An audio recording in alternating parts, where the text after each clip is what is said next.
आज आम मैंने डिस्कसन करवा सुभद्रा योजना जहाँकि ओडिशारे लागू होइछि।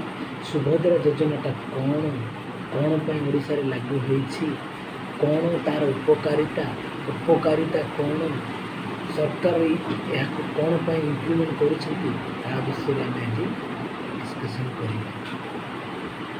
सुभद्रा योजना 2024 मसीहा ओडिशार आसेम्बली इलेक्शन लड़िला बेले बीजेपी सरकार घोषणा करथिले जे जेतेबेले जदि से सरकार ओडिशार गठन करेंगे तेबे से ओडिशार महिला मानक 50,000 लेखाएं टंका देवार से योजना करथिले। सेही योजना अनुसार ओडिशा लोक मैंने सुभद्रा योजना पाई भोट दे ओडिशा रे बीजेपी सरकार को जिते ओडिशा रे बीजेपी सरकार बहुमत हासिल कले। किंतु सांग मैंने तार फलाफल कौन है?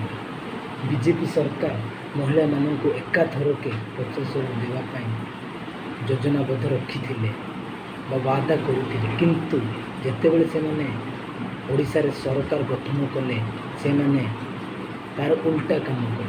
से 5 वर्ष भितर वर्ष को 2टा किस्ती 5,000 लेखाएं वर्ष को 10,000 दे ओडिशार महिला मानक गरीबरू गरीब करने चेष्टा कले।